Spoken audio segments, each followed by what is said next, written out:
Hello everyone, welcome to Y academy. तो हम discuss कर रहे थे लॉज ऑफ मोशन के रिलेटेड कंसेप्ट। तो चलते हैं, कुछ क्वेश्चन लेके आए हैं, क्वेश्चन के थ्रू हम कंसेप्ट को देखेंगे। ठीक है, अगर टाइम होता है तो हम थोड़ा सा फोर्स एंड प्रेशर के ऊपर भी जाएंगे। पहले क्वेश्चन पे चलते हैं। पहला क्वेश्चन आ गया आपके स्क्रीन के ऊपर। In the figure mass capital M is equal to 10 gram. ये जो मास है ये 10 ग्राम का है। ठीक है, it is placed on an inclined plane.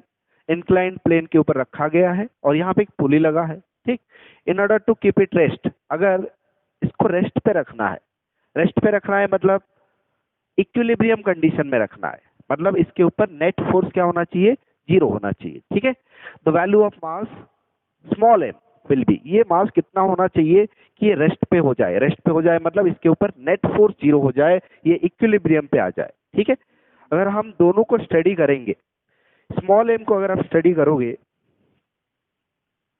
कैसे स्टडी करते हैं, फ्री बॉडी डायग्राम ड्रॉ करके। तो इसका अगर हम फ्री बॉडी डायग्राम ड्रॉ करेंगे तो जो स्मॉल एम है इसके ऊपर force of gravitation, gravity vertically downward direction में लगेगा। अगर मास m है तो ग्रेविटी लगेगा mg in vertically downward direction. It is connected to a string, है ना, स्ट्रिंग के साथ कनेक्टेड है। तो यहाँ पे क्या लगेगा, स्ट्रिंग में टेंशन डेवलप होगा। ठीक है, और टेंशन कैसे लगता है, away from the point of contact. ये पॉइंट ऑफ कांटेक्ट है, इससे दूर लगेगा टेंशन, तो ये होगा आपका टेंशन। ठीक, टेंशन मान लेते हैं T लग रहा है। ठीक है, अच्छा, यही स्ट्रिंग घूम के, यही पुली के ऊपर यही स्ट्रिंग घूम के इधर कनेक्टेड है। ठीक है, सेम स्ट्रिंग। तो अगर स्ट्रिंग सेम है तो स्ट्रिंग के हर पॉइंट पे, हर पोजीशन में टेंशन क्या रहेगा, सेम रहेगा। ये कंसेप्ट है ना। अगर स्ट्रिंग बदल जाता है तो उसके अंदर का टेंशन बदल जाएगा। अगर सेम स्ट्रिंग है और इधर भी टेंशन अगर आप T एज्यूम कर रहे हो तो इधर भी टेंशन T होगा, इधर भी T होगा, इधर भी T होगा, इधर भी T होगा, हर जगह पे टेंशन क्या होगा, T होगा। अगर सेम स्ट्रिंग है तो स्ट्रिंग के हर पॉइंट पे टेंशन क्या होगा, T होगा। ठीक, अगर हम इस बॉडी को स्टडी करेंगे, देखो इसका मास क्या है, कैपिटल M, और मास है तो इसका वेट होगा, है ना, और वेट कितना होगा, mg होगा। ठीक है, मतलब जो ग्रेविटी लगेगा वर्टिकली डाउनवर्ड डायरेक्शन में लगेगा, mg लगेगा, और यहाँ पे कैपिटल mg लगेगा, कैपिटल M इंटू जी। ठीक, ये एंगल अगर 30 है ना, तो आप मुझे बता सकते हो ये वाला एंगल कितना होगा। यहाँ पे ये सरफेस को मैंने यहाँ पे परपेंडिकुलर ड्रॉ किया। ठीक है, ये जो इंक्लाइंड प्लेन है इसको अगर मैं परपेंडिकुलर ड्रॉ करूंगा, ये 30, तो ऑब्वियसली ये वाला एंगल भी कितना हो जाएगा, 30 हो जाएगा। अगर ये 30 डिग्री हो गया तो इसका कंपोनेंट इस एक्सिस के अलोंग कितना हो जाएगा, mg cos 30 डिग्री कितना हो जाएगा, mg cos 30 डिग्री। और ये एक्सिस के अलोंग, परपेंडिकुलर एक्सिस के अलोंग, है ना, दो रेक्टेंगुलर एक्सिस ड्रॉ किया। ठीक है, इसको x मान सकते हो, इसको y मान सकते हो, जो भी आपका मन है। तो ये जो mg है ये एक्सिस के साथ 30 डिग्री एंगल बना रहा है, तो mg का कंपोनेंट इस एक्सिस के अलोंग कितना आया, mg cos 30, और इस एक्सिस के अलोंग कितना आएगा, mg sin 30 डिग्री। ठीक है, object is connected to the same string which is connected to this mass। तो सेम स्ट्रिंग अगर सेम है तो यहाँ पे अगर टेंशन T हमने एज्यूम किया है तो इधर भी टेंशन कितना लगेगा, T लगेगा। और कैसे लगेगा, away from the point of contact. ये पॉइंट ऑफ कांटेक्ट है, away from the point of contact ये टेंशन T लगेगा। ठीक है, अच्छा, और क्या क्या लग रहा है यहाँ पे ऑब्जेक्ट का लोअर सरफेस और इंक्लाइंड प्लेन का अपर सरफेस कांटेक्ट में है ना। जहाँ पे कांटेक्ट बनता है वहाँ पे नॉर्मल फोर्स लगता है। ठीक है, तो जो इंक्लाइंड सरफेस है ये नॉर्मल फोर्स लगाएगा इसके ऊपर। ठीक है, नॉर्मल फोर्स लगाएगा। और इसको नॉर्मल फोर्स क्यों बोलते हैं, क्योंकि ये जो फोर्स है that is perpendicular to the surface of contact. ये सरफेस ऑफ कांटेक्ट है, तो इसको ये जो नॉर्मल फोर्स परपेंडिकुलर होता है, ठीक है। इतने सारे फोर्स लग रहा है, तो आप चाहो तो जिसको आप रिजॉल्व कर चुके हो उसको आप कट कर सकते हो, इसको कट कर सकते हो, mg को आपने रिजॉल्व कर लिया, ठीक है। तो आपको दो एक्सिस के अलोंग फोर्स दिख रहे हैं, ये एक एक्स एक्सिस और ये वाई एक्सिस के अलोंग फोर्स दिख रहे हैं यहाँ पे। तो आपको एक्स एक्सिस के अलोंग फोर्स दिख रहे हैं ऐसे, ठीक है। तो इक्विलिब्रियम में है ना, ऐसा कुछ मास लटकाना पड़ेगा कि ये रेस्ट पे आ जाए। अगर ये रेस्ट पे आ गया, ऑब्वियसली ये भी रेस्ट पे आ जाएगा, ठीक है। तो मतलब दोनों इक्विलिब्रियम में है। अगर इक्विलिब्रियम में है तो इसके लिए अगर मैं इक्वेशन लिखूंगा तो क्या होगा, ये फोर्स बराबर ये फोर्स होना चाहिए, है ना। इक्विलिब्रियम मतलब नेट फोर्स जीरो होना चाहिए। क्या होना चाहिए, नेट फोर्स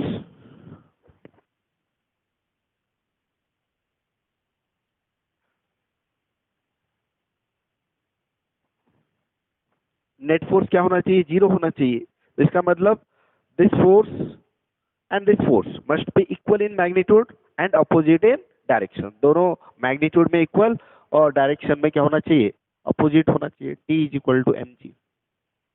यहाँ पे अगर मैं बताऊं आपको तो यहाँ पे क्या होगा, टेंशन तो सेम है टी, है ना।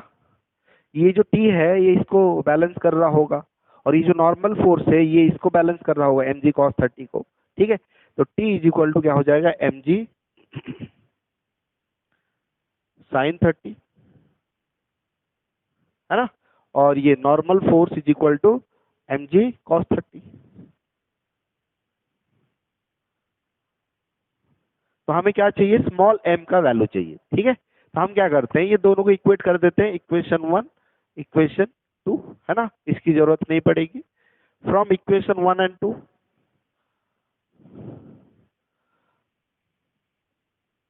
तो क्या हो जाएगा, M G is equal to capital M G sine 30। तो ये जी जी कैंसिल हो गया, तो एम क्या हो जाएगा, कैपिटल एम साइन 30 कितना होता है, 1/2 होता है। M is equal to M by two, m/2, okay. और m कितना देगा, दे दिया है 10 ग्राम, है ना। तो 10/2 हो जाएगा ये 5 ग्राम। 5 ग्राम इज द आंसर, 5 ग्राम, है ना। m कितना दे रखा है, 10 ग्राम, तो ये हो जाएगा 5 gram, okay. Let us move to the next question.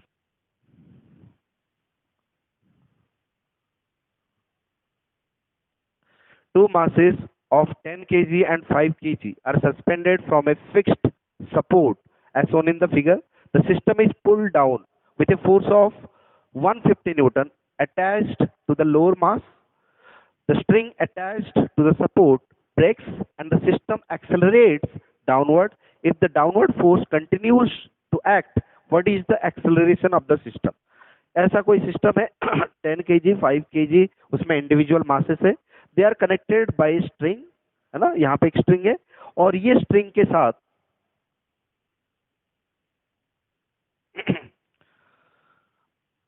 ये स्ट्रिंग की मदद से ये रिजिड सपोर्ट से जुड़ा हुआ है, ठीक है, लाइट स्ट्रिंग है, ठीक। तो यहाँ पे जो लोअर मास अटैच्ड है 5 kg का, यहाँ पे हम 150 न्यूटन का फोर्स हम कंटिन्यूसली अप्लाई कर रहे हैं। ऐसा नहीं कि एक जर्क अप्लाई कर रहे हैं, हम 150 न्यूटन का फोर्स कंटिन्यूसली अप्लाई कर रहे हैं। जैसे कि ये जो स्ट्रिंग है ये क्या हो जा रहा है, टूट जा रहा है, ब्रेक हो जा रहा है। तो ये जो पूरा सिस्टम है, सिस्टम ऑफ टू बॉडीज, ये डाउनवर्ड डायरेक्शन में मूव करेगा, है ना। अगर मूव करेगा तो एक्सेलरेशन प्रोड्यूस होगा, और वही एक्सेलरेशन हमें निकालना है, ठीक। तो एज ए सिस्टम इसको कंसिडर करते हैं, इजी सा क्वेश्चन है, आप देखिए एक बार। एज ए सिस्टम हम कंसिडर करते हैं, this is our system. System के ऊपर एक्सटर्नल फोर्सेस कितने लग रहे हैं ये हम देखते हैं। 150 न्यूटन हम लगा रहे हैं, है ना। और सिस्टम का मास है, सिस्टम का मास कैसे निकालेंगे, by adding the individual masses. 5 kg plus 10 kg कितना हो जाएगा, 15 kg, है ना। तो इसका मास 15 kg है, तो इसके मतलब इसके ऊपर ग्रेविटेशनल फोर्स लग रहा होगा, जिसका मास होगा उसके ऊपर ग्रेविटेशनल फोर्स ऑफ अट्रैक्शन लगेगा, ठीक है। तो 150 न्यूटन एक्सटर्नल फोर्स तो हम लगा रहे हैं, ठीक है। Due to their mass the gravitational force will also come into play, है ना कि? तो यहाँ पे ग्रेविटेशनल फोर्स ऑफ अट्रैक्शन भी आएगा।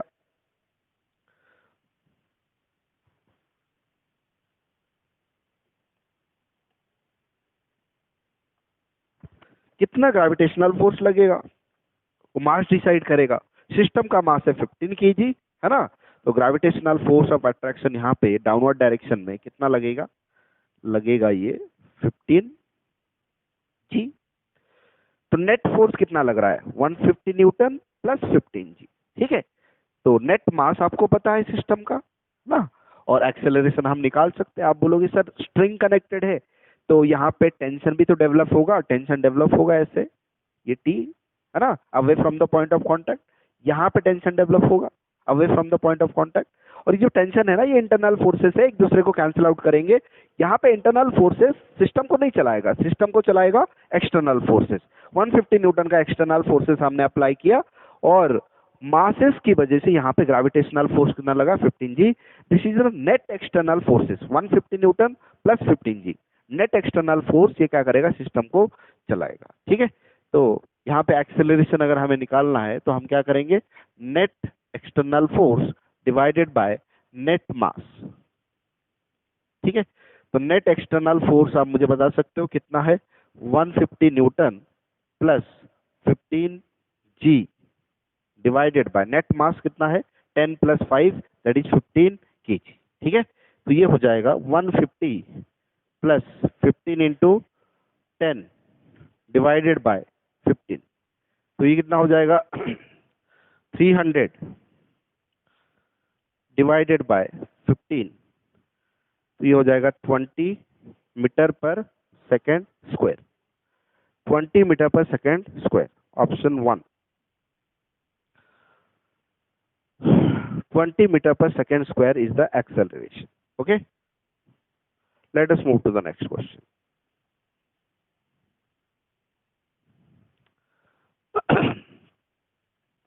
For the figure given below, the correct observation is, है ना? तो क्या ऑब्जर्वेशन करना है? Pressure at the bottom of the tank A is greater than at the bottom of the tank B. Pressure at the bottom of the tank A is lesser than at the bottom of the tank B.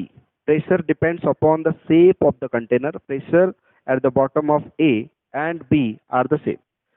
तो bottom of the tank में हमें pressure determine करना है ना? Pressure determine करके pressure को compare करना है कि कहाँ पे प्रेशर ज्यादा, कहाँ पे प्रेशर कम होने वाला है। ठीक है, तो लिक्विड प्रेशर के बारे में आपको अच्छे से पता है। लिक्विड प्रेशर जो है ना, that depends upon depth density. तो आपने फॉर्मूला भी पढ़ रखा है। Pressure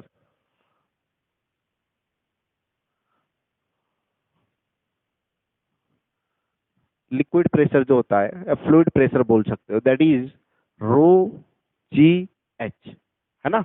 what is rho? Rho is the density of the liquid, density of fluid लिख देता हूं, डेंसिटी ऑफ फ्लूइड। ठीक है,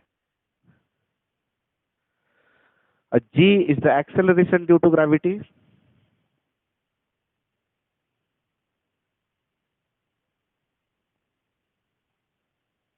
h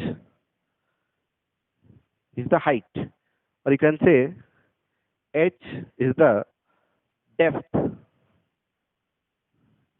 from, कहां से मेजर करते हैं depth? From surface of liquid, surface of liquid. Depth हम मेजर करते हैं लिक्विड के सरफेस से। जैसे कि कंटेनर में लिक्विड रखा है और यहाँ पे हमें प्रेशर चाहिए, तो मुझे अगर लिक्विड का डेंसिटी पता है रो, acceleration due to gravity G पता है, और ये डेप्थ पता है। डेप्थ कहाँ से मेजर करोगे आप? डेप्थ मेजर करोगे आप सरफेस से। ठीक है, depth is measure from surface, surface of liquid और सरफेस ऑफ फ्लूइड। तो ये डेप्थ, ये वाला एच है ना? यहाँ पे एच पुट करते हैं। यहाँ पे कहीं पे भी आपको कंटेनर के शेप, है ना, ये सब नहीं दिख रहा है। कंटेनर का शेप, साइज, ये सब नहीं दिख रहा है। लिक्विड प्रेशर जो है वो डायरेक्टली लिक्विड के डेंसिटी के ऊपर, acceleration due to gravity at that place, उसके ऊपर डिपेंड करता है, and depth from the surface of liquid. ठीक है, इन तीनों के ऊपर डिपेंड करता है। कहीं भी आपको ये नहीं दिख रहा है कि कंटेनर के शेप के ऊपर लिक्विड प्रेशर डिपेंड कर रहा है ना। तो यहाँ पे कंटेनर का शेप अलग है लेकिन लिक्विड दोनों सेम है। वाटर, इधर भी वाटर, डेंसिटी दोनों सेम होगा, है ना। तो यहाँ पे आपको दिख रहा है ये हाइट भी सेम है ना, जो डेप्थ है ना, डेप्थ यहाँ पे और यहाँ पे सेम। कहाँ निकालना है मैं? Bottom of the container A and bottom of the container B. तो यहाँ पे डेप्थ और यहाँ पे डेप्थ सेम है, ठीक है। तो यहाँ से आपको क्या पता चल रहा है? अगर डेंसिटी सेम है, डेप्थ सेम है, acceleration due to gravity same है, ऑब्वियसली दोनों टैंक को हमने सेम ही जगह पे रखा है, तो acceleration due to gravity same होगा। तो यहाँ पे क्या होगा? At the bottom of the container pressure will be same in case of tank A and tank B also, ठीक है। तो ऐसा कोई ऑप्शन है? Pressure at the pressure depends, pressure at the bottom of A and B ऐसे। ये आपका answer हो गया। नेक्स्ट क्वेश्चन चलते हैं। Liquid is poured in 3 vessels of the same base area. Base area same है, ओके, एंड इक्वल हाइट्स, है ना। यहाँ पे 10 सेंटीमीटर तक लिक्विड फिल किया, इधर भी 10 सेंटीमीटर तक, और इधर भी 10 सेंटीमीटर हाइट तक हमने लिक्विड को पोर किया, ठीक है। लिक्विड का हाइट हर कंटेनर में सेम है, ठीक है। बोल रहा है क्या डिटरमाइन करने के लिए बोल रहा है? फोर्स ऑन द कंटेनर, ठीक है, force on the base of the container, है ना। कंटेनर के बेस के ऊपर फोर्स कितना लगेगा उसका कंपैरिजन हमें करना है। Maximum force on the base will be for vessel C, maximum force on the base will be for vessel B, maximum force on the base will be for vessel A, force on the base will be equal for all 3 vessels. Force पूछ रहा है, pressure का कोई बात ही नहीं कर रहा है। कंटेनर की शेप अलग अलग है ना, साइज अलग अलग है, अलग अलग वॉल्यूम के लिक्विड है तीनों में, है ना। इसमें जितना लिक्विड है इसमें उतना लिक्विड, इसमें उतना लिक्विड नहीं है, है ना।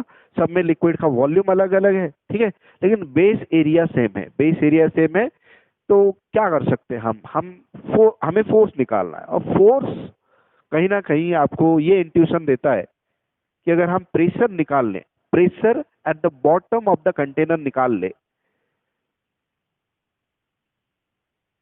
तो हमें क्या मिल जाएगा? फोर्स मिल जाएगा। कैसे मिलेगा? Pressure into area. तो यहाँ पे फोर्स कैसे मिलेगा? Pressure into area.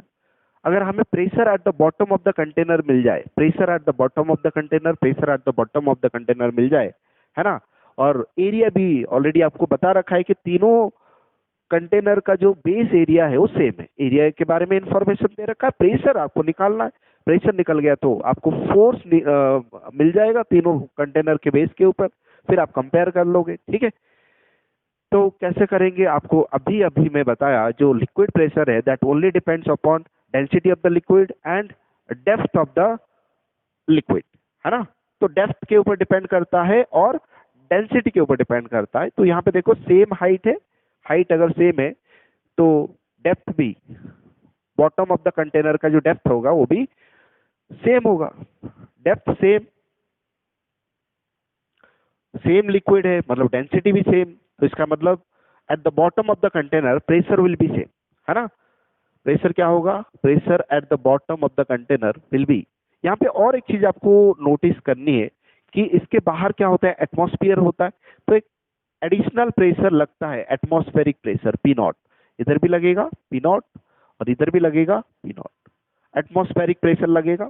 साथ ही साथ ये लिक्विड प्रेशर भी लगेगा। तो pressure at the bottom of the container क्या हो जाएगा? P naught atmospheric pressure plus liquid pressure कितना लगेगा? Density of the liquid, acceleration due to gravity and depth of the liquid, ठीक है। तो ये क्या है? Atmospheric pressure.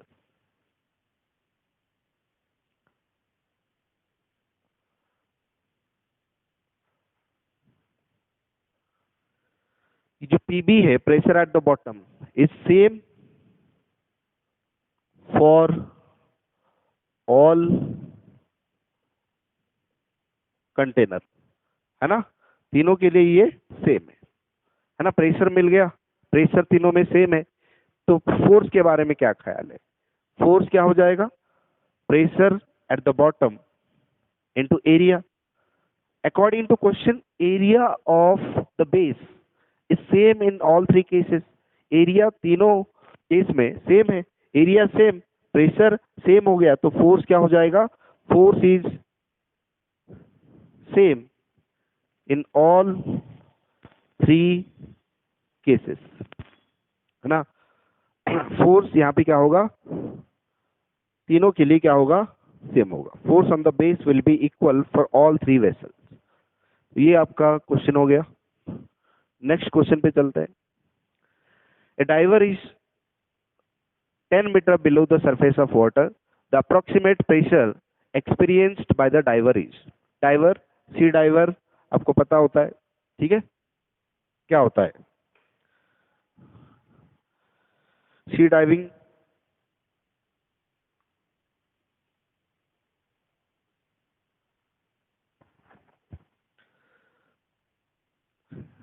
हाँ, तो डाइवर यहाँ पे 10 metre below the surface of water है, ठीक है,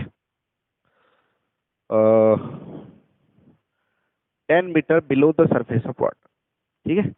थोड़ा सा यहाँ पे आपको नोटिस करनी है, 10 metre below the surface of water, यहाँ पे कहीं पे है डाइवर, ठीक है।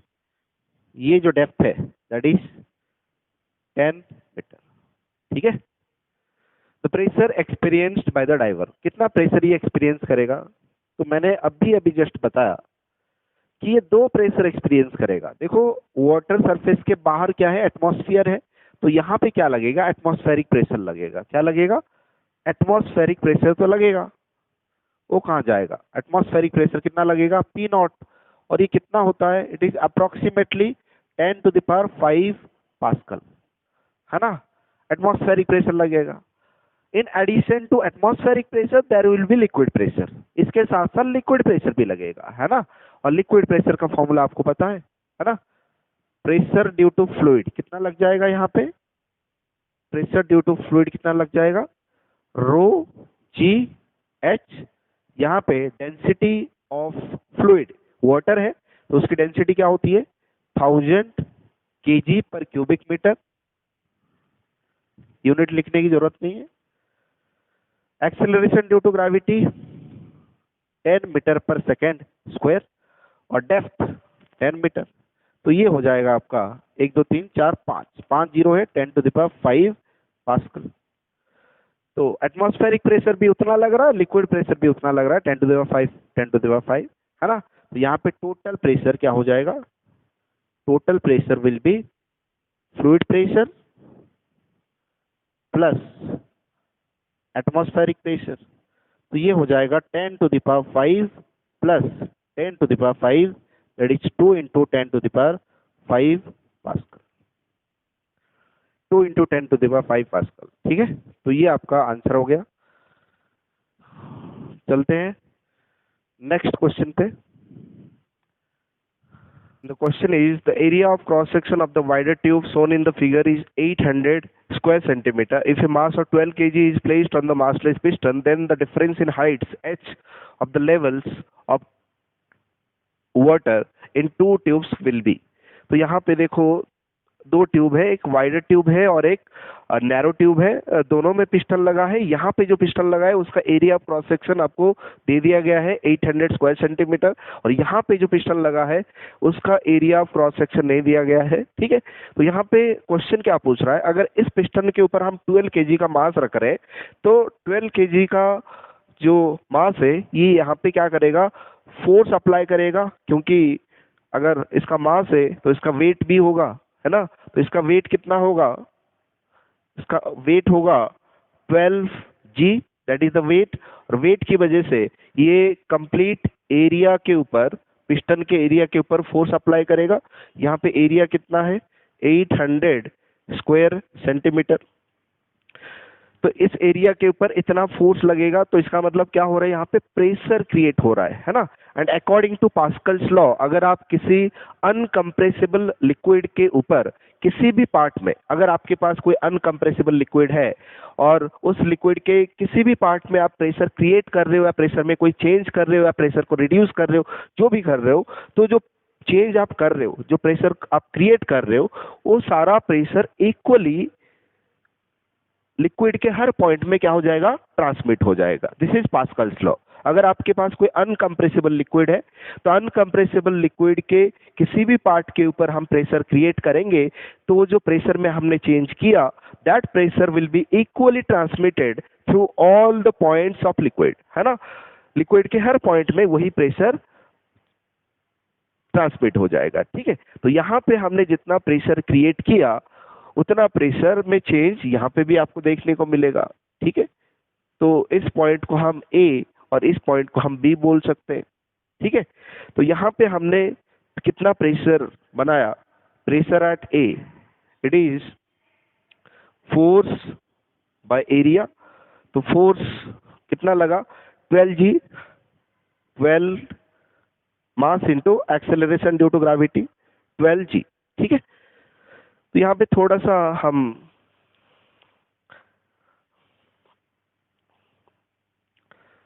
देख लेते हैं कि फोर्स कितना लगा। फोर्स इज 12G, है ना। ये केजी में है तो इसको पहले ग्राम में कर लेते हैं। 12,000 gram into acceleration due to gravity, है ना।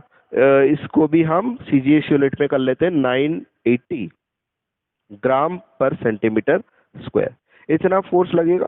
और एरिया ऑलरेडी सीजीएस यूनिट में है तो पीए क्या हो गया, पीए हो गया आपका 12,000 इंटू 980, ये हो गया फोर्स। और एरिया कितना है, एरिया है आपका 800, है ना। अच्छा, पीबी प्रेशर एट बी क्या हो जाएगा, this is due to the liquid column, rho g h and density of liquid. Liquid के नाम पे यहाँ पे वाटर है जिसका डेंसिटी होता है 1 ग्राम पर cubic centimetre. Acceleration due to gravity, यहाँ पे भी हमें क्या लेना पड़ेगा, यहाँ पे भी हमें लेना पड़ेगा सीजीएस यूनिट में, ठीक है। यूनिट नहीं लिखते यहाँ पे। और यहाँ पे हमें एच निकालना है, ठीक। तो हम क्या करेंगे, इक्वेट कर देंगे, क्योंकि हमें भी पता है जो प्रेशर यहाँ पे हमने क्रिएट किया वही प्रेशर यहाँ पे ट्रांसमिट हो गया होगा। PA is equal to PB, है ना। तो पीए कितना है, 12,000 into 980 divided by 800 is equal to 980 into H. यहाँ पे 980 और 980 कैंसिल हो जाएगा, 0 0 0 0 कैंसिल, है ना। तो यहाँ पे जो एच है, एच कितना हो जाएगा, एच हो जाएगा 120 डिवाइडेड बाय 8, 120 डिवाइडेड बाय 8। तो ये कितना हो जाएगा, 8 1 जार 8, फिर ये हो जाएगा 15 centimetre. 15 centimetre is answer. Thank you. Next class में मिलते हैं कुछ नए कंसेप्ट के साथ। चलिए, थैंक यू।